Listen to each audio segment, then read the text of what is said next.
Bismillahirrahmanirrahim. Alhamdulillahirabbil alamin. Wassalatu wassalamu ala sayyidina wa maulana Muhammad wa ala alihi wa sahbihi ajma'in, amma ba'd. Faqala syekhul muallifu rahimahullahu ta'ala wa adaman naf'a bihi wa bibarakati ulumihi wa bikum biddarain, amin. Qala radhiyallahu anna wa ankum. Faslun ay hada faslun, ini satu pasal. Yajibul istinja'u, wajib istinja. Istinja artinya membersihkan kemaluan dari najis. Wajib istinja min kulli kharijin, dari segala sesuatu yang keluar, minal kubul awid dubur, dari kemaluan depan atau dari kemaluan belakang. In kana najisan, jika keadaannya najis. Walau wasa mahalla khurujihi, dan melumuri akan tempat keluarnya. Kalau seandainya yang keluar dari kemaluan depan atau kemaluan belakang tidak berupa najis, maka tetap batal wudunya. Seumpama keluar batu atau keluar cacing atau keluar darah, batal wudunya. Wa yajuzu ayyastanjiya syakhsu bil ahjari faqat walau bila udrin, dan boleh bahwa beristinja seseorang dengan batu saja, walau bila udrin, walaupun dengan tanpa udur. Wa in kana ala tarafil bahri, walaupun keadaan ia berada di pinggir lautan.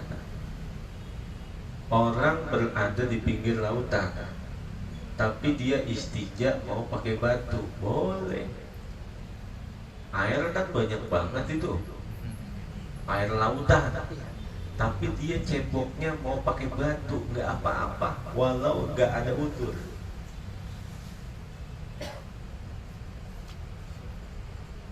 Wal iktisaru alal ma'i afdalu, dan meringkas atas air itu lebih afdal.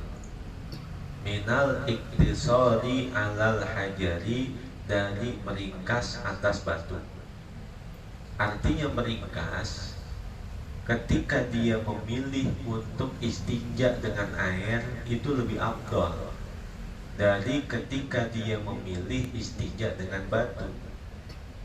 Alasannya li'annal hajara yuzilul aina wal ma'a yuzilul aina wal athara, karena batu itu hanya dapat menghilangkan ain najis, sedangkan air itu dapat menghilangkan ain najis dan sisa-sisanya.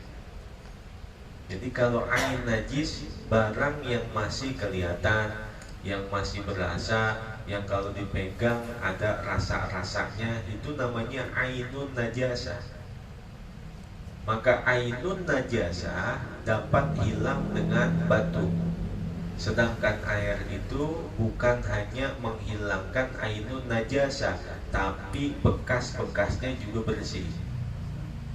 Coba kalau pakai batu, yang gede-gedenya aja yang hilang, tapi bekas-bekasnya gak hilang. Perintilan-perintilannya gak hilang. Maka disitulah ketika orang mau beristinja, yang lebih afdal adalah dia menggunakan air. Walaupun seumpama berada di pinggir lautan, boleh walaupun tanpa ada udur, dia boleh istinja dengan batu. Wal jam'u bainahuma afdalu, dan menggabung antara keduanya adalah lebih afdol. Pakai batu dulu, setelah sudah bersih ainun najasahnya baru pakai air. Wa yajibu tanziful mahalli, dan wajib membersihkan tempat min ainin najasati wa athariha, dari ainun najasah dan bekas-bekasnya. Ini stanja bil ma'i, apabila ia istinja dengan air. Fa ini stanja bil hajari, maka jika ia istinja dengan batu, upiya anil atharil qalili, maka dimaafkan dari bekas-bekas yang sedikit. Alladzi la yuziluhu illal ma'u, yang tiada dapat hilang kecuali hanya dengan air. Awil khazafus sigharu, atau dengan tembikar yang kecil. Al khazaf artinya pecahan-pecahan genteng yang kecil. Bite. Ketika turun ayat fihi rijalun yuhibbuna an yatatahharu wallahu yuhibbul mutahhirin, At-Taubah ayat 108. Di dalamnya terdapat sekelompok manusia yang mereka mencintai bersuci, dan Allah mencintai manusia-manusia yang bersuci. Ayat ini turun untuk penduduk Kuba yang dikatakan sholatu fi masjidi Kuba ka umroh. Orang sholat di masjid Kuba pahalanya sama seperti pahala umroh. Karena Jibrilul ladzi ayyana lahu jihadal qiblah, adalah malaikat Jibril tuh yang menentukan arah kiblat di masjid Kuba. Karena la masjidun usisa ala taqwa, masjid Kuba itu adalah masjid yang terbangun atas jalan ketakwaan. Maka Nabi ketika mendapatkan ayat ini, Nabi segera datang ke daerah Kuba dan bertanya kepada penduduk setempat, wahai manusia, Allah Subhanahu wa ta'ala memuji kalian di dalam Al-Quran. Apa sebabnya? Apa kebaikan yang kalian lakukan? Maka penduduk Kuba menjawab, kami dari dulu itu senantiasa mengikuti istinja air dengan batu, batu dengan air. Jadi kebiasaannya penduduk Kuba, dia jika beristinja menggunakan batu dulu, karena untuk menghilangkan ainun najasah. Nanti bekas-bekasnya baru disiram dengan air. Jadi menggunakan dua alat, yaitu dengan batu dan juga dengan air. Sehingga kebiasaan penduduk Kuba ini dipuji oleh Allah di dalam Al-Quran, fihi rijalun yuhibbuna an yatatahharu wallahu yuhibbul mutahhirin. Wa idza tasara 'alal hajari, dan apabila ia meringkas atas batu,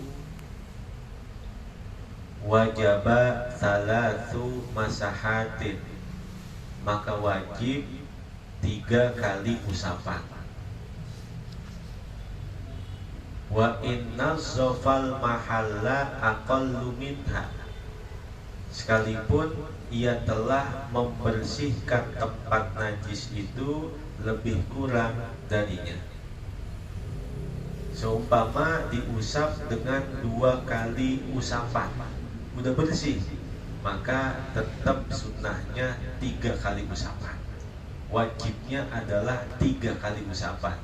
Walaupun dengan 2 kali usapan udah bersih, seumpama begitu, dibantu 1, 2, udah bersih. tapi wajib nambahin satu lagi. 1, 2, 3. Walaupun 2 kali udah bersih, wajib nambahin satu lagi. Karena wajibnya istinja dengan batu adalah 3 usapan. Kalau seumpama kemaluan depan gini, 1, 2, 3. Walaupun 2 udah bersih, tetap tambahin wajib satu lagi. Fa illam tunazibhu salatu, dan apabila tiada ia dapat membersihkannya oleh 3 kali usapan, wajaba an yazida alaiha hatta yunazibahu, maka wajib bahwa ia menambahkan atasnya sampai ia dapat membersihkannya. Udah 3 kali usapan, 1, 2, 3, belum bersih juga, maka wajib tambahin lagi. Ambil batu yang lain, 1, 2, 3 sampai bersih. Fa inna zofahu biwitrin lam yazid alaihi syai'un, maka apabila ia telah membersihkannya dengan hitungan ganjil, lam yazid alaihi syai'an, maka tidak perlu lagi ia menambahkan atasnya sesuatu. Wa inna zofahu bisyaf'in, dan apabila ia telah membersihkannya dengan hitungan genap, fasunnatulahu an yazida wahidatan, maka sunnah baginya untuk menambahkannya 1 kali lagi. Udah 3 batu, udah bersih, maka tidak perlu tambahin lagi. Tapi udah 3 batu belum bersih, tambahin 1 lagi, sehingga kan jumlahnya jadi genap. Karena sudah genap 4, udah bersih. 4 kali batu sudah bersih, maka sunnahnya ambil batu 1 kali agar hitungannya menjadi ganjil.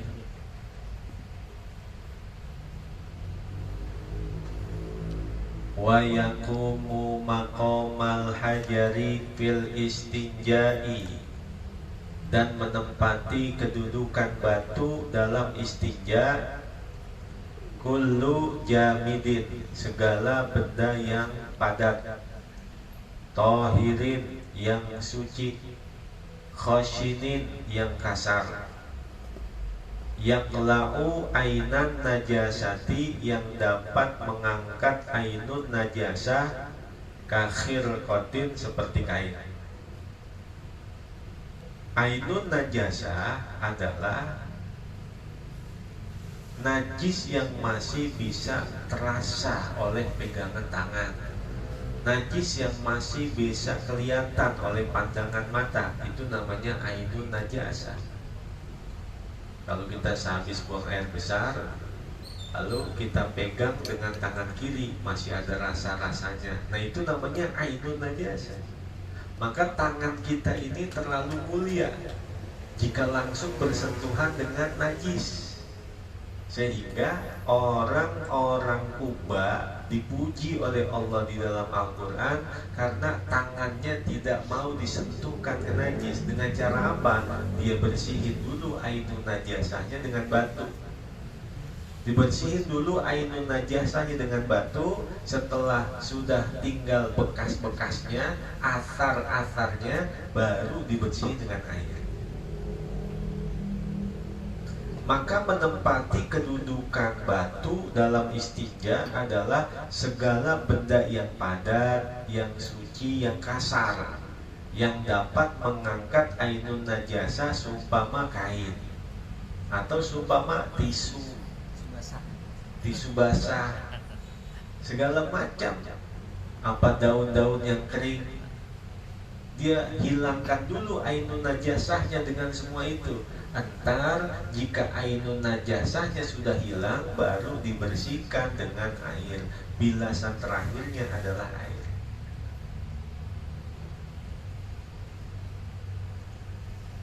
Wa syurutul istinja'i bil hajari, Dan syarat istinja dengan batu yang pertama, an la yansyafal kharijun najisu, bahwa belum kering yang keluar dari najis itu. Kalau dia ingin istinja dengan batu, syarat yang pertama bahwa yang keluar yang berupa najis belum kering, baik di kemaluan depan ataupun di kemaluan belakang. Syaratnya belum kering, najisnya belum kering. Kalau istinja pakai batu, najisnya udah kering, lah digosrok-gosrok itu, menimbulkan bahaya. Yang kedua, wa an la yantakila anil mahallil ladzi istaqarra fihi, bahwa tiada ia berpindah dari tempat yang ia berdiam diri padanya. Ketika dia nongkrong, itu namanya al mahallul ladzi istaqarra fihi, tempat yang ia berdiam diri padanya, itu disebut dengan tempat nongkrongnya. Di mana tempat nongkrongnya, maka di situ tempat istinjanya. Kalau memang dia istinja pakai batu, belum berpindah dari tempat di mana dia nongkrong, maka disitulah dia istinja. Kalau memang istinja dengan batu, tujuannya apa? Supaya najis tersebut tidak belepetan kemana-mana. Kalau dia berdiri dulu, dia pindah, maka itu najis kemana-mana, belepetan. Kalau orang kita namanya kepet. Mungkin orang sekarang udah kenal kepet. Jadi kepet itu dia beraknya di jamban, ceboknya di rumah. Akhirnya dari jamban menuju rumah di jalannya ngegang. Nah, itu namanya kepet. Bukan ngepet lain, kepet. Jadi dulu di empang-empang itu ada jamban. Nah, dia nongkrongnya di jamban, tapi ceboknya di rumah. Karena dia belum cebok, supaya kagak kemana-mana, jalannya ngegang. Nah, jalan ngegang itu karena ada najis, namanya kepet.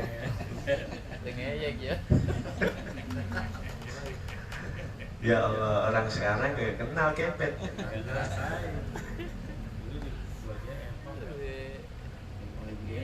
Yang ketiga, wa an la yujawiza, di belakang rumahnya Bedarsa itu.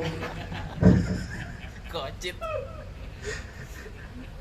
Dekat Babi Jirokem dulu, karena Babi Jirokem dulu Babi Darsa itu. Orang dari mana-mana ke situ itu. Kenapa? Karena jamban, ada mungkin jamban itu tinggi. Di bawahnya itu ada ikan emas, ikan rame, segala macam ikan dah, resep banget. Paling bandel air bari berak dimancing. Dia nongkrong dia, naruh pancing tuh. Akhirnya dibuat gelin sama baju demo. Bukan buang air, dia bari mancing, ikan mulu. Wa an la yujawizal baulu hasyafatan zakari, dan bahwa tidak melewati air kencing kepada hasyafatan zakari, kepala dari kemaluan. Walal itu sokhatal aliyataini, dan bahwa tidak melewati tainya akan lingkaran dua pantat. Itu syarat yang selanjutnya tuh, yang ketiga, bahwa air kencingnya itu tidak sampai melewati daripada batasan hasapatul dakar. Ini kalau helm nggak nyampe kemari-mari, jadi helm nih. Nah, najisnya dari kencing tidak melewati daripada bagian-bagian helm dakar bagi laki-laki. Sedangkan untuk ketika dia buang air besar, maka najisnya itu tidak melewati dari lubang tempat keluarnya najis itu, sampai kepada selain lingkaran dua pantatnya. Kalau sudah belepetan kemana-mana, wajib pakai air, nggak boleh lagi pakai batu. Kenapa? Susah bersihnya. Kalau itu air kencing udah lewat daripada helmnya, maka nggak boleh lagi pakai batu, udah wajib pakai air. Karena nggak bisa mungkin membersihkan itu dengan batu. Kalau masih ada di sini boleh, karena kalau buang air kecil bersihnya begini. Tapi kalau buang air besar bersihinnya begini, 1, 2, 3. Kalau udah melewati dari sini, maka wajib dia menggunakan air. Udah nggak boleh lagi pakai batu. Wa an la yasila bawlul unta ila mahalli jima'iha, dan bahwa tiada sampai kencingnya seorang perempuan kepada tempat jimatnya. Ila mahalli jima'iha, kepada tempat jimatnya. Nah itu syarat-syarat istinja dengan batu. Babul wudu'i, bab wudu. Al-furudul lati la yasihul wudu'u illa biha sittatun. Rukun-rukun yang tiada sah berwudu kecuali dengannya ada 6 perkara. Rukun wudu 6 perkara. Maka jika 6 perkara ini kurang, maka tidak sah wudunya. Al-awwalu, yang pertama, an-niyatu, niat. Wa yajibu an takuna makrunatan bi awwali juz'in yaghsiluhu minal wajhi, dan wajib bahwa menjadikan niat itu dibarengi dengan awal satu bagian yang ia membasuhnya dari wajah. Wa yanwil mutawaddi'u rab al hadathi, dan berniat orang yang berwudu itu akan rab al hadath, atau fardal wudu, awil wudu faqat, nahwa dalika, atau yang seumpama itu. Rukun wudu yang pertama, niat. Maka ketika ia menjatuhkan air di wajah, maka berbarengan dengan itu dia niat. Niatnya bagaimana? Nawaitul rab al hadath, boleh. Nawaitu fardal wudu, boleh. Nawaitul wudu aja, boleh. Pas air jatuh di muka, nawaitul wudu. Kalau seumpama dia mandi, nawaitu fardal gusli, atau nawaitu guslal wajib, atau pakai bahasa Indonesia, saya niat fardu mandi, atau saya niat mandi wajib. Udah segitu aja. Kalau wudu adalah niatnya jatuh air di muka berbarengan dengan hati baca nawaitul wudu. Kalau dia kagak baca niatnya itu di dalam hati, ya kagak sah wudunya. Wasani, dan rukun wudu yang kedua, ghuslul wajhi, membasuh wajah. Min mana biti sya'rir ra'si, dari tempat tumbuhnya rambut kepala, ila muntahad dzakoni, sampai ujung dagu. Wa min watadi ihdal udunaini, dan dari kantil salah satu dua telinganya, ila watadil ukhra, sampai kepada kantil telinga yang lain. Muka ada yang disebut dengan bagian lebar, ada yang disebut dengan bagian panjang. Kalau bagian lebar adalah dari kantil telinga yang kanan kepada kantil telinga yang kiri. Ini lebar. Sedangkan bagian panjang dari tempat tumbuh rambut kepala sampai ujung dagu, nah ini lebar. Ini panjang, ini lebar. Maka itulah bagian muka yang wajib terkena air. Wa yajibu ghuslu sya'arin nabiti fil wajhi, dan wajib membasuh rambut yang tumbuh di wajah, zahiran wa batinan, baik luar dan dalam. Zahiran luar, batinan dalam. Illal lihyatal ghazirata, kecuali jenggot yang lebat. Fayakfi ghuslu zahiriha faqat, maka cukup membasuh bagian luarnya saja.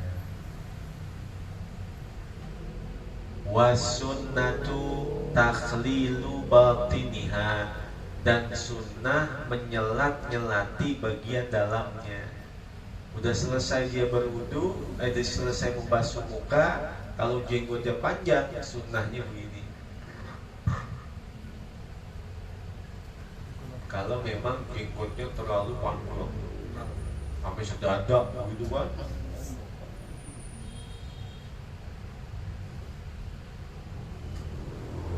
wa yajibu aidan ghuslu sil'atin nabitati fil wajhi wa in talat jiddan, dan wajib juga membasuh asil atin nabitati, daging yang tumbuh, fil wajhi, di wajah, wa intolat jidan, walaupun panjang sekali. Seumpama di wajahnya itu ada daging tumbuh panjang, maka ketika dia berwudu wajib dibasuh itu bagian dagingnya yang panjang, karena termasuk dari bagian wajah.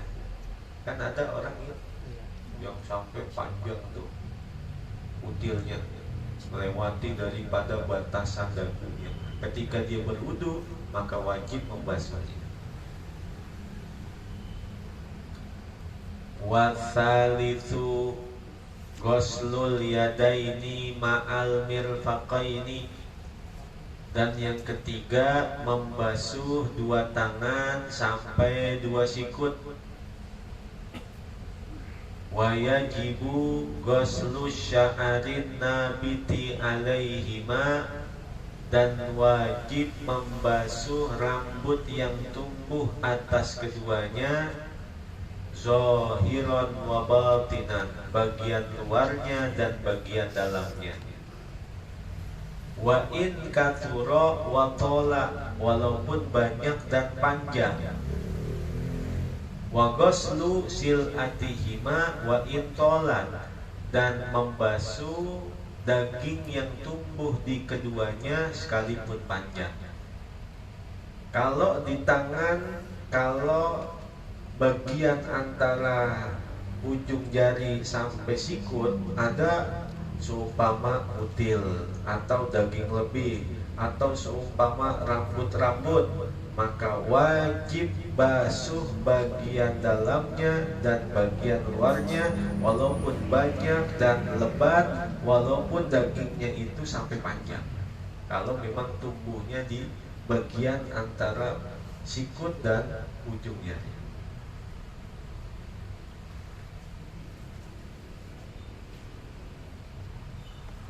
Warabi'u mashu juz'in min jildir ra'si, dan rukun wudu yang keempat adalah mengusap satu bagian dari kulit kepala. Au minas sya'arin nabiti bihi, atau dari rambut yang tumbuh di kepala. Walau ra'sa sya'ratin wahidatin, walaupun sehelai rambut yang ada di kepala. Bisyarti an la yamsaha ala tawilil khariji an haddir ra'si, dengan syarat bahwa tiada ia mengusap atas rambut yang panjang yang keluar dari batasan kepala. Seumpama rambutnya panjang sampai melewati batasan kepala sini, ketika dia berwudu, maka yang dibasuh adalah bagian rambut yang keluar dari batasan kepala di sini, kayak perempuan-perempuan, maka wudunya tidak sah.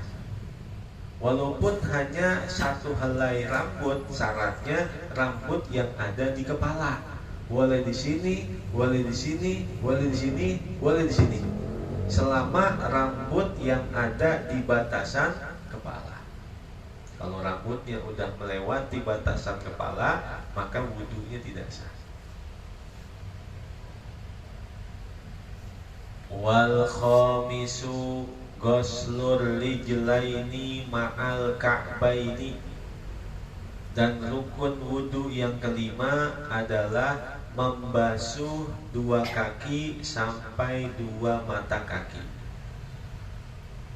Min kulli rijlin, dari setiap kaki. Wa sya'rir rijlaini, dan rambut dua kaki. Wasil atihima, dan daging yang tumbuh pada keduanya. Kasya'aril yadaini, sama seperti rambut dua tangan. Wa yajibu tahrikul khotamid doyiqi, dan wajib menggerak-gerakkan cincin yang sempit. Wa takhlilu asabi'il yadaini warijlaini, dan menyelat-nyelati jari-jari dua tangan dan dua kaki. In kanal ma'u, jika adalah air itu, la yasilu ilaihi, tiada sampai kepadanya, illa bidalika, kecuali dengan yang demikian itu. Wasadisu, dan yang keenam rukun wudu, tartibul a'dha'i, mentartibkan anggota badannya. Apa itu tertib? Bi an yuqaddimal wajha 'alal yadaini, dengan bahwa mendahulukan wajah atas dua tangan. Wal yadaini 'alar ra'si, dan mendahulukan dua tangan atas kepala. War ra'sa 'alar rijlaini, dan mendahulukan kepala atas dua kaki. Itu namanya tertib. Muka dulu, baru dua tangan, baru kepala dan kaki. Itu namanya tertib. Wa yajibu fil wudu'i, dan wajib ketika berwudu, izalatul awsakhi, menghilangkan kotoran-kotoran, allati tamna'u usulal ma'i ilal a'dha'i, yang dapat menghalangi sampainya air kepada anggota badan. Illa in kana fi izalatiha syiddatu masyaqqatin, kecuali jika adalah dalam menghilangkannya ada sangat sulitnya. Wa mithluha, dan contohnya al-awsakhul lati tahtal azbari, kotoran-kotoran yang ada di bawah kuku. Ketika berwudu wajib menghilangkan segala kotoran yang dapat menghalangi sampainya air kepada anggota badan, kecuali kalau menghilangkannya itu ada kesulitan yang sangat, seumpama tato atau seumpama cat.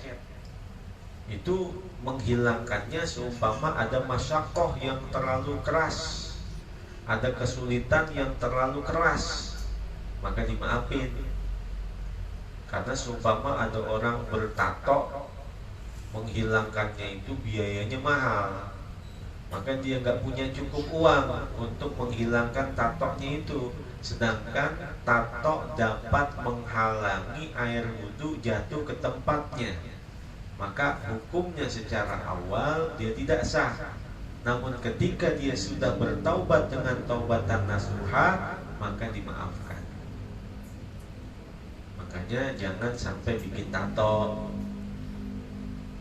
baik tato yang semi permanen ataupun yang permanen, hukumnya haram. Kalau seumpama kotoran-kotoran yang ada di bawah kuku itu ngilanginnya gampang apa sulit?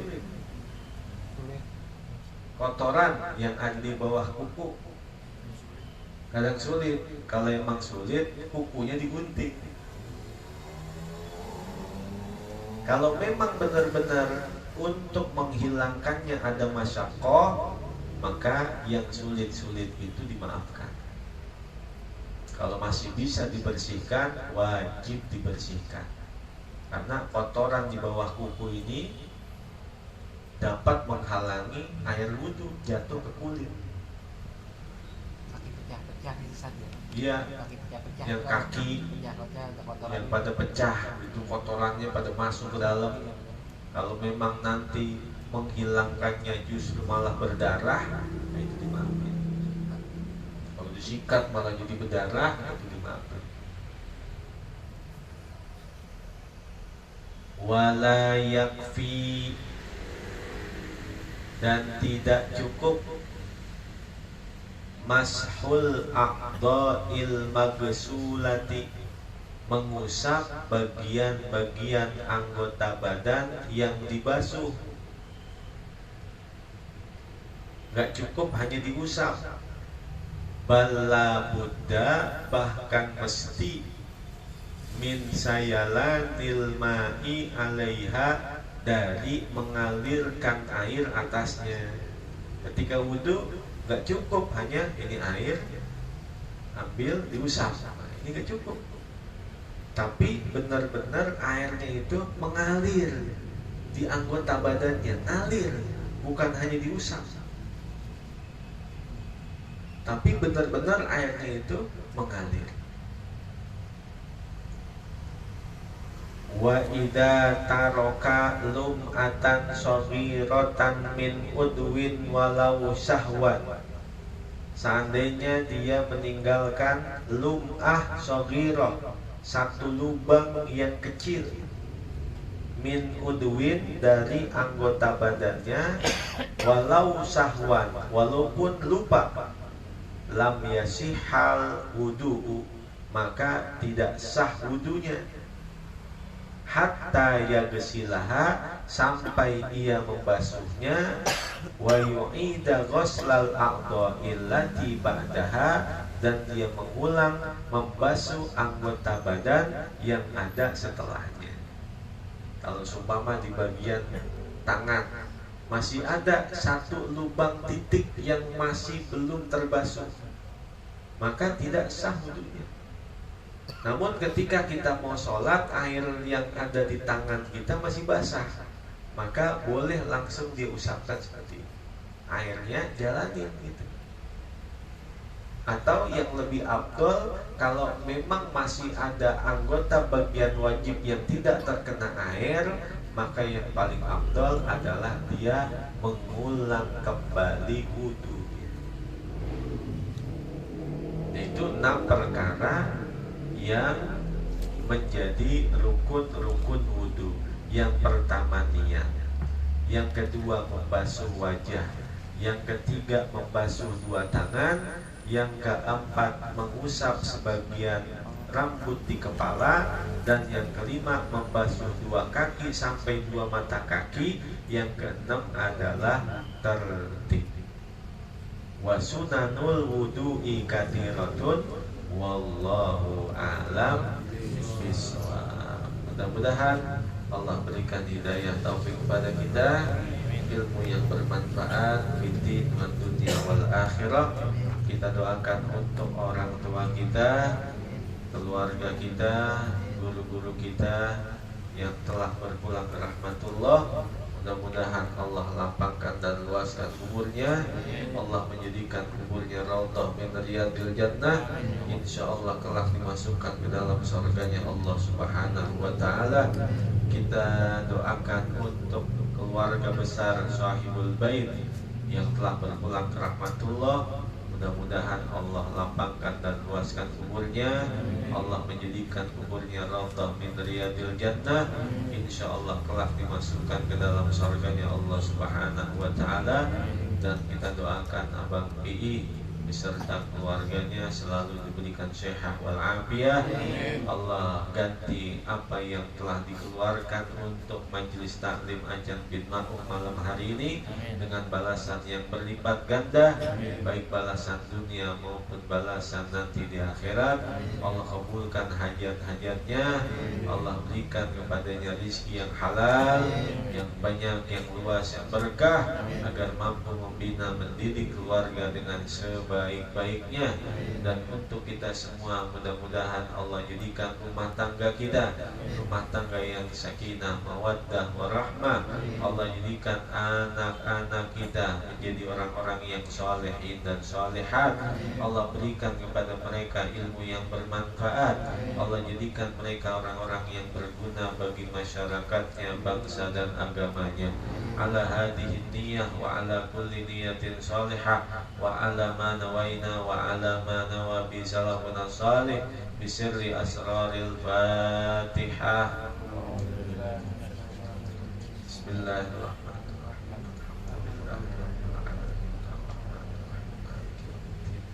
Iyyaka na'budu wa iyyaka nasta'in. Ihdinas siratal mustaqim.